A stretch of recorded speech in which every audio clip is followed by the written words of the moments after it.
Welcome to Table Talk Friday, your weekly dose of D&D banter between three men in a bedroom. If you like their style, come back every Friday for another upload. Now, back to the boys. Drew, I have a hot take for you. It's a hot take, I think, in the wider D&D community probably, but I don't know if it's like too spicy. You know what I mean? Is it like, are you saying it's steamy? Is it a little steamy? Yeah, maybe it's like a steamy take. So like Taco Bell Diablo sauce kind of take, or more of like a mild hot? Yeah, I frequently come onto this show, right? And I have an interest that I want to talk about. Still keeping up with Pokemon. I'm in the top 25,000 right now. Okay. So I'm keeping up with my Pokemon and everything, but that's kind of a background thing I'm doing that I don't need to like keep talking about because I'm already like over the honeymoon period. I am now just into I'm doing this and everybody knows I'm doing this. So you start tapering off a little bit, you think? Well, so I'm trying to keep myself at a good ranking, but then once I'm there, I'm not like grinding all day to do battles. I'm like tapering off in time, yes, but I'm still making sure that I'm at a good rank for the season. Okay. So like if I fall too low, I'm gonna go, okay, I need to start playing again so I can go higher. And I'm doing all my dailies. Okay. Go for that prestige. I like it. Right. So what's this take? Give me a little. So I have another interest that I've picked up during my longer days. You know, I like a good single player game. And there's one that's been it's been on my palette for the longest time. And I played it back in the day, probably like 20 to 30 hours of it. But I didn't finish the game. I dropped off at some point, and then I jumped in for like 2 more hours, dropped off, jumped in for like 3 more hours. I've owned this game on 2 different stores on PC and 1 store I owned it on my Xbox. So I've owned this game 3 times. Okay. I'm expecting something like Nintendogs, Tamagotchi. No. Just something really awful. Well, those wouldn't be on Nintendogs, wouldn't be on the Xbox, now would it? So you don't know that. But this game does frequently go on sale for $4.99 with all content included. Really? Yeah. And any guesses? Okay. Any guesses that's not Nintendogs? I have. Is it? You said it's got to be on the Xbox. Well, it is on the Xbox, and I have played it on PC as well. And I'm currently playing it on Steam. I mean, you play superhero games, you play Pokemon games, Zelda games. I'll say it is an RPG. Now, as in, like, with swords. With swords. Okay, does Final Fantasy count as an RPG? Final Fantasy is an RPG and includes swords. I mean, that would be my best guess, but I couldn't tell you which game. So, it is. I've been playing... Unless I have one shot here. I would consider Mass Effect to be an RPG in some capacity. Mass Effect is an RPG. It's not that Andromeda game, is it? No. It's not Mass Effect Andromeda. That's my best guess. That's all I got. Yeah. I've been playing The Witcher 3 Wild Hunt a good bit lately. Okay. Now, I've put time into the game before. I know the beginning parts of the story very well because I've played them so many times, and I know how good the game is, right? I know how good it is. I just haven't put the time in to actually finish it because it's a gigantic game. The DLCs in themselves are their own like 30-hour campaigns, and so I know very well like this is an undertaking, and there wasn't a time where I was like, I'm ready to take this on. You know? Okay. I was sitting here the other day and I was like, man, I've had a lot of time recently. What if I just started it up to see how it looks on my Steam Deck? And so I did. Okay. Looked very good. And so I was like, I'll just play through the intro. Played through the intro. I was like, oh, that's pretty fun. How's this look on my computer? I opened up my computer. Oh my God, this game's beautiful with all the updates they've done. They've added in for like newer graphics cards and stuff. Game's running at like 140 frames on my computer, just absolute top quality ray tracing, all the beautiful lighting. I'm like, man, game looks beautiful too. And so I sit down, I play through the intro, and I'm like, put a little more time in. So after this whole week, I've made it to about 20 hours into this game. Okay. And I've learned a lot. Intro. Well, no, it's not the end. I'm well into the game at this point. So I've learned a lot at this point. And what I want to bring up, because I know you have recently taken on Baldur's Gate 3. Mm-hmm. And you ended up dropping off because it wasn't the style of like a game that you liked. And it wasn't a thing that you were able to latch onto. Okay. Are you about to crap all over The Witcher? No. I after playing Baldur's Gate 3, I was very much like, this is the peak of everything. I'm never gonna find a better game than this. This is my game. But I don't think Baldur's Gate, while I was playing it, except for like maybe some parts of the at the beginning, like gave me like that giddy like, hoo, I can't wait to go and play this, you know what I mean? But I'm Okay. feeling that 20 30 hours into The Witcher, to where I'm like, I feel like the writing of Geralt, who is a main character, he's not a created character like your character in Baldur's Gate, right? Mm-hmm. So he is a set character with dialogue options and like lore around him already.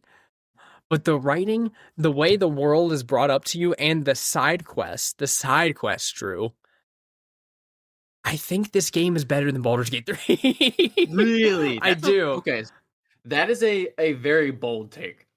But I also know that The Witcher is beloved by many. Yeah. I personally played The Witcher, I think it was Witcher 3, for about 10 minutes and then didn't pick it back up again. Yeah. But I know it is a beloved game, and I can see where you're getting this idea. What was it that flipped this switch for you? Because that's pretty big. It was, I think the main thing for me was how attached I became to like the people in the world very quickly. And it is like carrot on a stick style, like movement, combat, all the things like that. Like the combat's from 2015, so it's not like the best thing in the world, right? It's a little bit dated at this point. Like 11 years later, we've learned a lot more about how to make a game interesting to play and fun to play. So the combat is a little bit dated, but overall, it's fun to swing a sword. That's The true. characters that you speak to, since Geralt has a relationship with a lot of them, and even the ones he doesn't, it's like obvious that you're a Witcher, and like people know what that means in context. There's just really, really well written dialogue, and to the point where I have fully bought in. So I'm fully bought into this game and this world and all of the stuff that's going on. I'm like, I gotta find Ciri. She's the most important thing in the world right now, and it makes me like giddy to want to go back and play, where I'm like, oh, well, I'll just, whenever it's bedtime, I'll just turn the computer off and I'll go in there, pull out my Steam Deck and keep playing until like 10 p.m. Then I'll wake up the next morning, make all my stuff, make some coffee and everything, do my chores, and then sit down and play it. And then when it's time to go to bed, I'll go and get on my Steam Deck and I'll do it some more. Like, it's just that good, to where at this point, because if me being this far in and not like dying off from wanting to do side quests and stuff, I'm like, okay, normally at this point in the game, I'm rushing to beat it because I'm getting bored. So You're taking that slow grind, is what I'm hearing. yeah, I'll be like, okay, the next main quest is the same level as me, which means I have time to go to a side quest really quick, pick that up, do like a Witcher contract, because it's cool to gather all the things you want to grab to hunt down a creature, and then go hunt it, and then come back. And you're like, okay, now let's continue the main quest. And there's way too many side quests to do them all. And I've realized that, where I'm like, I'm not doing every single Witcher contract that comes up. I am not doing, if that guy over there has a problem, I don't know that guy. I don't have to talk to him.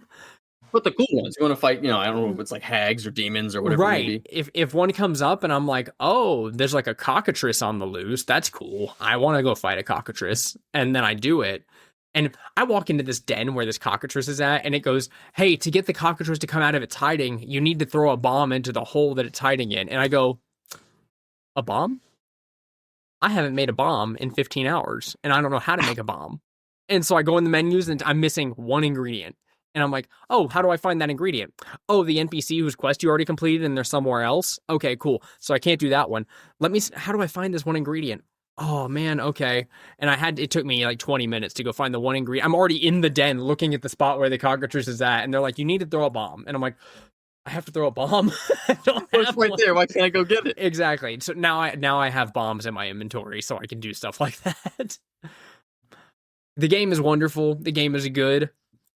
And yeah, I literally while playing it yesterday was sitting there and I was like, I need to tell Drew that like I'm having more fun in this game right now, living in this world because of the world it is, than playing Baldur's Gate 3, which again, another game that's 10 out of 10 to me. This one's just also a 10 out of 10, maybe a little bit more of one.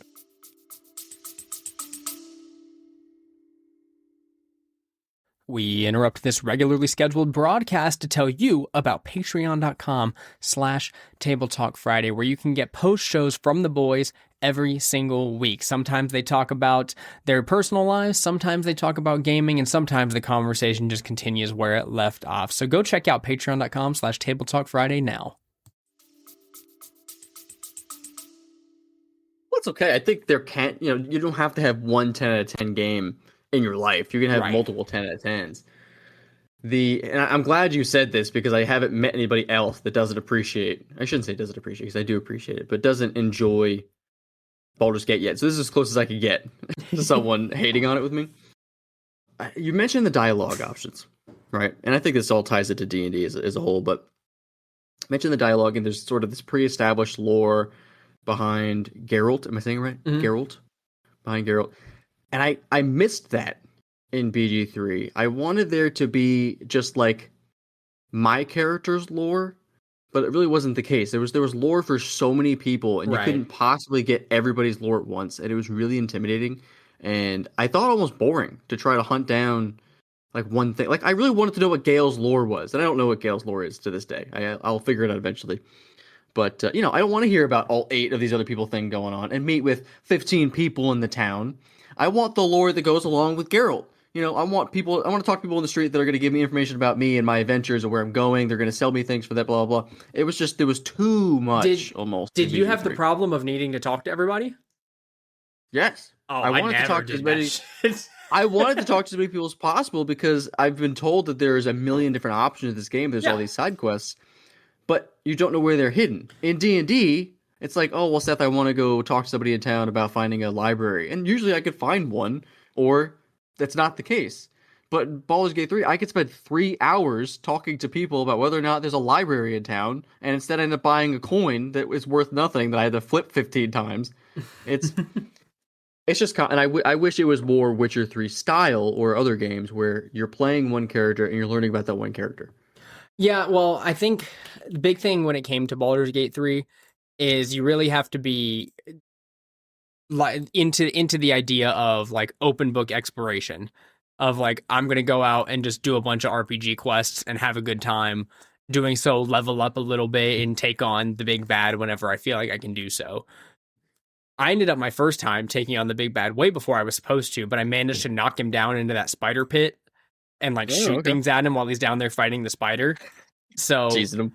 Yeah, being able to do stuff like that, that's the kind of stuff you expect out of a game like that. The Witcher 3, most of the time, I put on the shield spell to make sure I'm okay, and I swing my sword wildly to kill everybody until they're all dead, and then that's it. So it is very one note in that example where it's like, I am powerful enough to just click X as many times as possible and get through that. Baldur's Gate 3, on the other hand, very tactical. I'm going to cast a spell here and hope that it works, and then I'm going to move this person over here to do this. It's very like slow pace, while in The Witcher 3, very action oriented. And I think both of them have merits in their own way because I stay engaged in The Witcher, right? If a bunch of thugs walk up on me and go, hey, we're going to fight you, I'm able to easily like immediately jump into the combat and take them all down. In Baldur's Gate, this is not a turn-based game. No. This is an RPG, like a sword and swinging around action RPG. Okay, well, I mean, BG3 is an RPG, and there was swords. So I'm thinking, okay, it's a lot like BG3. It's a CRPG, different genre. So CRPG are very like tactical ones, top down. You're clicking around and stuff. This is an action RPG. Don't mistake it for an ARPG. That is a different genre. ARPG is like... This is why I play 3 games, man. ARPG is Minecraft Dungeons, where it's top down and you shoot abilities and you're using 2 sticks and everything. And then an action RPG is something like The Witcher, Kingdom Hearts, Final Fantasy 16, things like that. These all just sound like modifications or like variants of RPG-style weapons you get in like COD. Yeah. It's like, oh yeah, the ARPG's got the best DPS. You gotta get that one. Oh yeah. But yeah, that was my hot take for the day, is that I'm having more fun with that right now, which people call The Witcher 3 the game of the decade in the 2010s. Like some people refer to it as like the best game that came out from 2000 and like 2010 to 2020.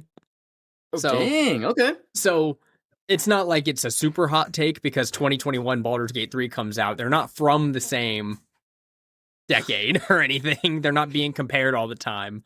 But my current feeling while playing it is like, man, I'm just itching to play more Witcher right now. Okay. I would like a game that's got me excited, that's new, but I think I'm just gonna be stuck in my ways forever, man. I just am more and more excited to play the same games that I've been playing for years. Like I think I told you last time that we got an extra player in Hunt, and it's all I want to do. I just want to come home and play Hunt Showdown all day long. I've been playing it for impressive. years. It really is. It's impressive because I don't have the drive to play the same one because I know there's another one, and I'm like, oh, I can just play that one next. What's gonna happen? You're not gonna be nearly as good in that one though, Seth. You're gonna suck. I mean, I bet I can get pretty good at Hunt. Not as good as you, who's like become a master of it, but I bet I can get pretty good at it in like 10 to 20 hours and then drop it.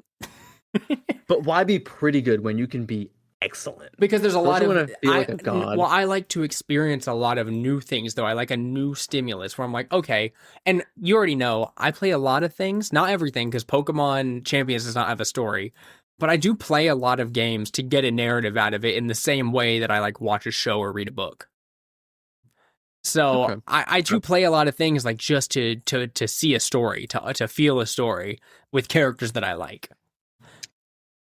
So I don't play games just I don't play games just for like, oh, the competitive spirit, which I do have in some, just not all of them.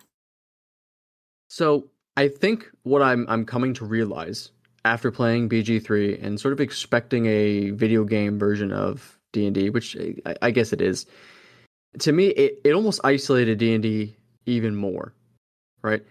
I think I don't want to say I'm no longer excited by story-driven video games because I do like a good story. I like a good cinematic, blah, blah, blah. Like, being immersed. But it just doesn't compare to D&D in the slightest. Like, it's not even within the same field. So, and maybe I'm going to therapy here. This is therapy with Drew, episode 3. But I think I no longer crave games like Red Dead, where it's all like the good story. I no longer crave games like The Last of Us. I'm looking for games I can just get really good at and slaughter some 13-year-old children at, have a good time, and then play D&D when I want my immersion. I get extremely immersed in D&D. Mm-hmm. I think it is the best way to lose yourself. I think it's the best way to learn yourself. And after playing BG3, I'm convinced you can't top it. Like, there is nothing else that is better. There is no video version that will ever be better in any capacity. Seeing as the best, closest thing to D&D is, world renowned, I can't stand it, right? I think I'm gonna lean into my lane here. I'm just gonna play the same couple multiplayer, rinse and repeat shooter types of stuff that I like forever as my go-to, and just play D&D forever as my story. I have divvied them up perfectly, and they completely encapsulate what I'm looking for in each of those categories. And there's nothing wrong with that. I think that's a perfectly reasonable way to do it. I think it's good you had this realization now, because now you don't have to worry about it later. You'd be like, oh, I just don't play those kinds of games, right? Yeah, no, that's true. There was I forget who did it, but someone wrote up a thing one time who like classified the like gamers into a whole bunch of different like categories, where like you can fall into a couple of different ones. And I feel like you firmly fall into like the competitive category of like, I'm just here to get good at something and like get to do a skill, right? And learn it and become a master at it. And that's something like with Smite. We talked a little bit about Smite. That's something that a lot of people have been playing for thousands of hours and become masters of. And there's nothing wrong with being that kind of gamer, where I think most of us outside of you in our group fall in a different category of like, we play a bunch of different kinds of games, and we do, which I would say Chase actually falls a little bit into your category too, because he doesn't play a whole lot of like single player story games. He plays mostly competitive shooters and stuff with his like siblings, cousins, anybody, like people that he's related to. And every now and then I'll pop in and be like, I'll play this one with you, but then I don't do that solely. Like, I saw him on last night and I was playing The Witcher, and I was like, I could hit him up and join him right now, or I could play 5 more hours of The Witcher. I did that. But I do get encapsulated. Like, I love falling into a world like that, and I use them as inspiration for like our D&D campaigns, where like I'll see something or hear something, and I'll be like, ooh, okay, that's something I would like to use. Like, I'm not interested in using a lot of the world of The Witcher is very like dark-ish fantasy. You see a lot of death, Yep. destruction, a lot of like people who die, and it's very downtrodden. Everybody's in a very solemn mood most of the time. Like there's not a whole lot of happiness that goes on in The Witcher. Very Strahd vibe. Right. And so it's a lot of political intrigue too. You're dealing with like, oh, this nation took over this area and everybody's really mad about it type stuff. Okay, that's pretty cool. So going through that, I do though find some creatures where I'm like, I would love to implement this kind of creature in D&D, or then like explain it in the way that I see it in this game. Or I would love to have a storyline kind of like this side quest that I went on and like implement something similar to that into the game. And so I take a lot of notes from things like that, but it's because I'm like very interested in narrative, and I do a lot of writing. And so when I want to experience narrative, so I have better examples of how to make them my own. I like that. And frankly, I'm gonna make a funny comparison here. Frankly, D&D is the only game you could do that with. Yeah. Where you can take other things and implement them. You can't, I can't take something that I did in D&D or Yu-Gi-Oh! Or blah, blah, blah, blah, and implement it into Red Dead or GTA. Or, like, there's nothing you could do about it. Sure, you can change your playstyle, you could roleplay something in, like, a roleplay server of sorts, fine. But it's a completely different story. The only game I can think of, funny enough, that you could take stuff from the world and implement into that's not D&D, I would say Uno. Uno? You're crazy. Uno, you can put anything in Uno, man. Like, I guess I shouldn't say Uno per se. I guess it would be card games. You could play card games like however you want in whatever way. You could change all the rules, make it homebrew. Like think Magic, right? You could do Commander, you could do Modern, you could do Standard, blah blah blah. You can make some cards Still tabletop. Yeah, still but you can play it any way you sort of want. Mm-hmm. And the reason I had said Uno is because there's so many like homegrown rules for Uno, and there's so many variants. If you look up Uno right now on Google or Amazon, you're gonna get like 15 to 20 different versions. There's like No Mercy, there's Cheaters, there's Dos, there's Uno All Wilds, and it just keeps going. My grandma at Easter time, she sends us Easter baskets, and she put in the one this year a tiny little Uno Go. It's like this big, and it's a to-go Uno, but it's like finger-sized. I love that. We actually have the jumbo one on the opposite side. Like they're literally this big, and there's it's completely unnecessary. It's almost a burden to be playing these cards. Oh yeah. Oh man, I wanted to talk about on the podcast today. This is another thing we can go into. Because of the conversation we had about the things we wanted to implement in our ideal D&D, I have been putting a lot of effort in to make a more satisfying version of what we already do, right? Oh yeah, new format. Yeah, new format where I'm trying to work on Tabletop Simulator, and I watched some videos about different TTRPG spaces and stuff like that. There's Tailspire, which is probably the biggest like 3D one that people go into, but it takes it from everybody being around a table to it being a video game. You're moving pieces around in a video game and everything. And I was like, well, we kind of do Roll20 already, and I feel like this is just the 3D version and a lot more work on me. You know what I mean? Yeah, no, I got that. And so I did like it. I was like, oh, I could get Tailspire for everybody as like a pack, but it really is like, it's a fully enclosed 3D space, and it'll look so much like what I want it to look like, you know? But it's going to be a lot of prep, and it's going to be a lot of... It's not the table vibes that I'm looking for. I mean, it's quite literally the opposite of what we play, from my understanding, right? Where we play, and a lot of people play Roll20 because it's free, unless you go premium, of course, there's other options, right? But it's easy, cheap, and fun. It's like the most minimal way to play, and it's effective. I forget what the one was. I think it was like Owlbear Inn or something like that is the name of it. It's Roll20, but like more storage and stuff and simplified tokens. Like the tokens just have like character names and stuff and like symbols on them. So a dragon, instead of a PNG of a dragon, would just be a circle with a dragon head on it. Okay. It's the same thing as Roll20, but simplified a little bit more to make it a little more streamlined. And it already, because Roll20 you have to pay the subscription to have like the walls and the like seeing into rooms and stuff implemented. You have to have the subscription for stuff like that. I think this one you could automatically have it without having to pay. And I can do that in Tabletop Simulator, which Tabletop Simulator was rated actually on the lower end of like oh, Really? these are good for people to use instead. And it was lower on the ratings, mostly because it's built not for D&D, it's built for tabletop games in general. It's just D&D is one version of what you can use it for. Okay, And so because it's not specialized, basically, it's more broad. but it hits the exact vibe we want, where we're back around the table with a map in front of us and all of these things happening, right? So it does hit the vibe we're looking for as far as how I feel when I look at it. Like, I don't know, did you see the video that I sent the other day to everybody that No, not yet. you should watch it. It's a full breakdown of like what it all looks like, because that'll kind of give you a better idea.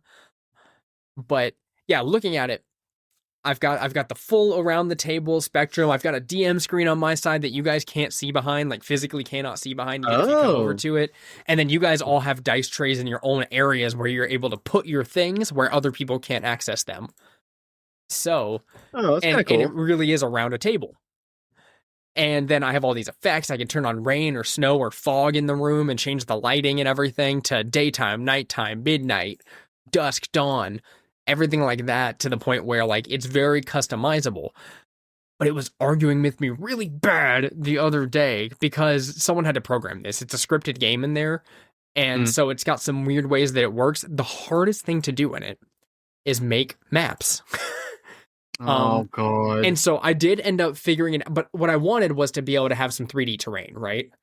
And so I was working really hard to get 3D terrain in there, but it was fighting me so hard because recently the mod that you use to get the terrain up there was updated, and a lot of the old stuff, so the things you can get and copy and paste into here basically, weren't valid for the update. So now there's like There's just older stuff. there's not a lot of content now to build off of, meaning if there's 3D stuff in the environment, I have to do it all myself. But that was a big piece of what we were trying to do too. Yes, and so I was actually able to. It's easy to get minis, and it's easy to get like some small things like rocks, trees, things like that, and throw them in. It takes like 5 seconds to throw that stuff around the map. The big thing is like actual terrain, like maybe building a hill or a mountain or something like that, or a cliffside. All things that I'll be able to do, but it was fighting me really hard on copying and pasting them in there. Another option for it, and I know I'm kind of going long-winded on Tabletop Simulator, but another option I have is using the main table for like 2D encounters. So like battle map, minis out there, and then like effects for whenever they come up in role play. And then teleporting us all to a new map that's more immersive, where it's all built out whenever big encounters come up. Because So very similar to like a role play screen versus the combat map type of situation. yeah, so that is an option for me to do to simplify it. Of like, okay, we have this table where it's just like all of our stuff, and then whenever big things happen, I bring us over to this other thing. You guys all have your stuff in person, right? To character sheets, dice, all that stuff. We don't need to transport all that. I just need to have your minis over there. So I just bring those minis over to the other map where I've built out something crazy and cool in 3D. We do the encounter, and then we just go straight back to our old table. So that's what I'm thinking I'm going to do, because that would make it a lot more streamlined and not have me. I literally went into the script and was trying to fix things, even though I'm not a coder, and I broke it, so I had to restart the whole thing. Oh, never touch it. Once you see the Matrix, man, don't do it. I went into the Matrix and was like, it's looking for this thing. Maybe I can type in the one thing that it needs and it'll work. And I tried it, and then I broke everything. And I was like, not for me, not happening. Anyways, yeah, so from our conversation last week, real changes are being made in the game, which I'm liking, because I do think I'm going to want to try it on a one-off, try out Tabletop Simulator on a one-off. If it goes well, I might implement it with the 2D maps, like as soon as we can, just so we can like get flowing to where it's easy for everybody. So implement it, us do the 2D maps on there, be like, okay, here's all the battle maps and everything, and then lead up to a big encounter where we can actually experience the big stuff from it. Or we start from big encounter and then go over to 2D maps. I don't know. Okay, so I'm very excited. I am skeptical as always, because I'm an old man now in D&D, and you can't possibly make D&D better. So don't change anything, leave it alone. But in Roll20 currently, there are a lot of options we don't use, including the ability to put your feed up. You could show your video, you can show your audio through the actual program Roll20. So, like, for example, we use Discord on the side, and then have Roll20 just basically for combat, role playing, that kind of stuff. With this new program, from my understanding, as you can see the table, would we no longer have a use for Discord? Are we consolidating? Because if so, I'm a little nervous because I do think Discord kind of covers the grounds of what we need. Well, so you see the table as in like for the game, right? But Yeah. most of us have second screens. So, like, I can put Discord over here and still see all you guys while the table's up. Yeah, yeah, absolutely. So, yeah, we'll still be using Discord. We're not gonna do like in-game chat or anything in there. Okay, because I still anticipate using Discord. We're coming from the other week where we talked about our prime setups. Like money's no object, perfect remote D&D setup, right? And so I'm thinking back to that moment, and we're talking about how we could basically see each other in VR. And so I haven't watched the video yet, and this is like this is what I'm thinking. I'm thinking, I'm going to see Zach across the table while we're playing this tabletop simulator. I need to get a good vision of it. Yeah, well, maybe you should watch the videos in the chat when I send them, and then it'll actually, pop up in your head, right? Then you'll actually understand. No, because if I respond at regular intervals in our chat, it's not believable when I ask for the 8th time when we're playing. I've got to really instead of scrolling slightly up in the chat to see when the last time we said we were playing. Yeah, I'm glad you're on my side. Yeah, no, of course. So it's more like like a. You ever play Halo Forge mode and you fly around as the little thing? Okay, you didn't. Okay. You say Forge mode? Yeah, Forge mode. Or so I heard it sounded like Halo Forage mode. I'm imagining like you're this Halo guy just walking around picking berries off bushes. And a Spartan just hunting and gathering. So no, an elderberry. Or like Minecraft creative mode, you're like flying around the table and you can manipulate things and highlight them and pick them up and do stuff, but you don't have like an avatar. So we're still going to need something to see each other. Spectator mode. Yeah, exactly. You're in like a spectator mode around this thing. You'll have a zone that's yours where you like keep all your dice and you can literally go in there, look up any miniature you want, and it's going to have like 20 different options. I found some good ones for Edmure already if we needed to. Because I specifically was looking for yours. I was like, okay, well, let's just see what an old man one would look like. And then if you're like, oh, you know what? I want to remember what this specific spell does without having to like write it down. You can actually go in there and get any of the like little spell cards and stuff. You can just pull them up and take them and put them in your area. And there's an infinite number of them, so you can do whatever you want with them. Okay. So it's a really good way, I think, to integrate like everybody being around a table again, or that same feeling. And I'm not advocating for people to go out and learn how to use it. And I don't even think anybody but me is going to know how to use it, other than you guys coming to play. Because it's very complicated. It was complicated to the point where I was like, I think when other people run things, they're still just going to use Roll20. I'm going to learn how to use this to make our long campaign more immersive, right? But it is like, to be the DM, it's a lot of freaking weird work. And don't forget, right? And while there are still things we don't do in Roll20, Roll20 was extremely intimidating in the beginning. Yeah. At least for me. Of course, I think it's one of the more simpler options, but there's a lot that goes into it, whether it be the effects or the initiative counters or like the commands of the chat. I ran a whole campaign without knowing how to add and remove squares on the map. Yeah, like even just the layers, man. The layers are tricky, I'm not a tech guy, right? So I'm sure there are people that are laughing at this, like, oh, it's so easy to do. But there's a start for everything, and so we could all get very good at this tabletop simulator, and it could be our go-to every week. You never know. And I'm excited to play with it. I'll sell you on the fact that also there's literally every other tabletop game implemented as mods into this. We can play Coup, one of our favorite games. I want to play Coup so We bad. can play Magic the Gathering with any cards that we want. We can make any deck for free for the $3.50 that the game cost. Make any deck and just play together around an actual table, right? We can play Uno, like we were talking about. Gloomhaven, you ever hear of Gloomhaven? It's like, I have heard. I've never played, but I want to try. Well, it's the reason you haven't played is because it costs like $130 for a copy of Gloomhaven in physical stuff, and I always was like, I want to play that. I don't want to pay for it. That's like more than 2 Baldur's Gates. Dude, it's like 2 Baldur's Gates, right? On sale. And so, yeah, you can play that without having to pay for it that much.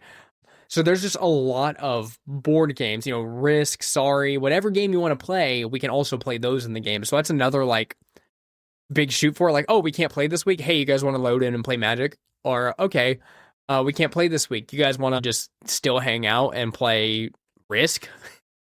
Something like that. And since they're all in there, can I be playing Magic with you guys and whip out like the right leg of Exodia? Probably. Yeah, I mean, you can I'm just gonna save put it my into your deck. objects and then pop it into the game. Yeah. It's absolutely going in my deck. And if I get all 5 pieces, you guys have to honor it. I win. We see you There's nothing draw a else you can card do. and the next one's a Yu-Gi-Oh card and we go, what the heck is that, Drew? What the heck? You don't get to look because I'm Uno reversing you. I'll use the Uno reverse to make you turn around so you can't see my Yu-Gi-Oh card. Dude, we're already like 35 minutes in having talked about video games and tabletop simulator, and I really wanted to freaking bring up the other topic. So I'm going to quickly bring it up, okay? Ooh, okay. We're what is it? Speed round of topics. Let's go. In a little bit of my time off, I have been watching a lot of, or just a good bit of D&D content because I was trying to learn these new tools, right? I was trying to be like, okay, which online system should I be using? Which third-party content should I be grabbing from? So I was watching a little bit of D&D content this past week, and XP to level 3 brought up in one of his videos, he was like, don't do this if you're a DM, was like the name of the video or something like that. And it's about DMs who do not track HP at all. They do combat and they let it build up, let everything get to a point where, oh, now feels like the right time for the bad guy to die, and just let it die. So they kind of take away, without telling their players, the agency of the encounter. You know what I mean? Where it's like, one time we went into Patrick's final boss and one rounded. Two of us did 2 turns and we one rounded his boss, and he was like, I was not expecting that. Okay. So That's I don't know if I love it, hate it, or somewhere in between. Because realistically, it's no different than running health as far as the players are concerned. Because they Right. don't know what They you're don't doing know. behind the scenes, right? So really, it's not. I guess it's technically like fudging your rolls in some capacity. I think right? it is Like, the same as they're never fudging gonna your know. rolls. But I believe in not fudging rolls though, and this feels a little dirty somehow to just kind of let it run until it's done. So- But it could be so much more satisfying for the players. Maybe I don't know. So here's my thoughts on it, right? I have not ever been like, I am not going to think of health at all. But I do not do the thing where I have every single person's health bar up and their exact totals and type out and be like, oh, I'm going to subtract 17 from 64. You know what I mean? I tried to do that. Like whenever we had the wolf encounter, I remember, okay, each wolf has about 19 hit points. And I'll ask, hey, what are they at? Okay, have they been hit yet? And like, if I don't remember they've been hit, then I'll make sure I double check. And I'll be like, okay, are they here? But at the same time, I have let monsters die early because we have other real life things going on. You know what I mean? Where I'm like, okay, we get most of the way through an encounter. The bad guy actually still has like 75 hit points, but someone does 30 damage, and I go, how do you want to do this? Because it's been 3.5 hours and Sean has work the next morning. Yeah, I think but that's different. It's built into the DM's kit, Right. I The think that's DM is supposed to do that. I think that's different only because we're real people with real lives. But I've never like not tracked anything and been like, I'm just going to call it whenever I feel like it. Because that's me deciding I am the agent here. I don't play by the rules. I do what I want in this game, but you guys still have to play by the rules. You know what I mean? Yeah, it feels a little dirty. The tactics you were mentioning, right? While I mentioned fudging rolls kind of being equivalent or non-equivalent. But in this situation, I feel like all those tactics are what a DM is supposed to do. To me, that's not fudging a roll. Fudging a roll is, it comes down to a single roll of this die, whether someone dies or not, and then lying about it. That's fudging a roll. Making a roll to see if something happens in your world. So deciding, okay, if I roll this high as a DM right now, then the big bad's going to come around the corner and see them. Or if I roll lower, then maybe a couple minions attack first, blah, blah, blah, whatever it may be. If you commit to that and then lie, that's fudging your roll. Yeah. But adding a couple extra damage in, going, oh man, my big bad's kind of getting steamrolled. Let me just throw an extra D10 of damage in there as he's going. That's not fudging. I don't feel it. I guess it's all dishonest, I suppose. But I think that's okay. I have before been in the midst of combat and had an idea for an ability that I didn't write up before, but I go, this would be really cool on this boss. I'm going to do it in the moment. Yeah, absolutely. I've done stuff like that, and usually I'll add a stipulation like, okay, it's not like an ability he has; it's like a recharge, right? I'll see if he can do it more than once, and or like, oh, it would make sense for him to have a. It's not on his character sheet that he has this legendary action where he can move using one legendary action, or where he can swing a hammer for 2 legendary actions. But I'm gonna add something on there for flavor. So I'm okay with stuff like that, like mid-session modifications. If you have an idea, go for it. I think that's great. I do feel like though the taking the player's agency away is bad. If they at round 2 are doing so good in combat, but it hasn't been far enough into the combat that you feel satisfied, I think that's wrong. So you're saying doing it for yourself so that you enjoy the game more would be wrong. Right. I think if your players are like, if your paladin blows his full kit, divine smiting, and does like 200 points of the damage over 2 turns, I think he should get the kill. Yeah, I mean it depends on the context, right? But by all means, that man has earned it. You know, he put the work in. He's got this energy. There's been times where I think where it feels more satisfying, like fun, to leave them at the 1 hit point if they have it. You know what I mean? Like, oh, I know in my head, okay, he's got 26 HP left, and you say, I do 25 damage. There have been times where I'm like, this would be a good moment for him to die, so how do you do this? Like, how do you want to do this? There have been other moments where I'm like, it's really funny if he doesn't get the kill here, because he'll leave him at 1. And so I'll be like, ooh, you just don't make it. And I'll be like, kind of make it very clear that they're at 1 hit point. And the next person has the excitement. Yeah, it adds to the excitement, exactly. But then there's other times where it's like, it feels dire, you're going out of your way to do something, and it's more satisfying for you to get the kill. Those like little tiny nitpicks, I think are totally fine. But yeah, the completely taking agency away, it's kind of like, oh, well, why even roll? We'll just describe what we do till you feel good about it. I feel like it's still a fun dynamic though, because you mentioned, you having fun, right? Obviously the DM still has to have fun. You just can't take away more of the fun from your players to do that. Yeah. You can, shit on somebody a little bit to have a little fun. That's fine. You can, crit somebody or do some extra damage. You give them an extra ability, whatever it may be. But you can't be, killing the whole party. You can't make them all sad because he becomes a bullet sponge, and they're just round after round of damage to this guy. Oh my god, dude! 2 weeks ago, whenever we did the wolf combat, I wanted to fudge rolls because I rolled 5 natural 20s that day. Oh, dude! God. When we were in that combat, I felt awful because I was like, that's another natural 20. And I thought in my head, I was like, I have like 2 seconds to decide whether I'm lying or not. And I never did. Every single time I was like, it definitely hits. And you're like, it hits a 19. It's a natural 20. I'm like, I'm so sorry.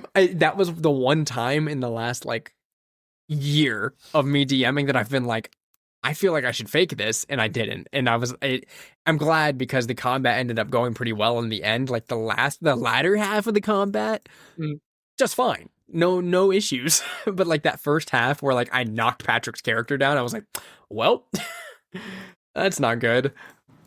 I think every single one of these snow creatures that you've tossed at us at this point, except maybe the sprites, it wasn't quite as lethal, although they were definitely dealing some damage. Even the snowmen we met, I think it was session 1. That was another natural 20 though. They were just kicking our butts, man, and that's fine. I kind of like the idea of just getting our butts handed to us by some snowmen, Well, and you guys were like, we're getting our butts kicked, but only one person almost went down. I think Patrick did go down. I think Pat went down, and I almost did because I got crit really hard. Yeah, so it wasn't a getting our butts handed to us. You guys still had plenty enough to still do the wolf encounter after that. The wolf encounter after the snowman? Yeah, you guys did that in the same day. I said, do you guys want the long rest, or do you want? Yeah. Or do you guys want to? We were able to heal up. We have some quality healing in our party. We got the cleric, we got the ranger, we got the good berries going on. Yeah, I think we had something else too. But we're kind of kicking it right now with utility and heals. Oh yeah. And if you guys want to hear more about that, you can join us on the post show at Table Talk Friday or patreon.com/Table Talk Friday. Drew and I are going to continue the conversation because I got some more to bring up about the game so far because I'm very happy with it and I'm excited to play tomorrow. But thank you guys so much for listening to Table Talk Friday. again, you can join us on patreon.com/Table Talk Friday if you want more content from us. We do a post show that's usually, I want to say less than 20 minutes, but lately they have been like 30 plus minutes every time because we just start talking and talking and talking, and they range from a whole variety of topics. So join us on patreon.com/Table Talk Friday. But with that, I need Drew, the Witcher, to take me out. It's me, Gerald. Gerald sounds just like this, I imagine. Clearly, it's me, Gerald. And you know what I do in Witcher 3? I actually just roll nat 20s over and over and over again. Look, that's a nat 20. No, I actually rolled a 20. It was a percentile die. That's but it was crazy. a 20. Look at that.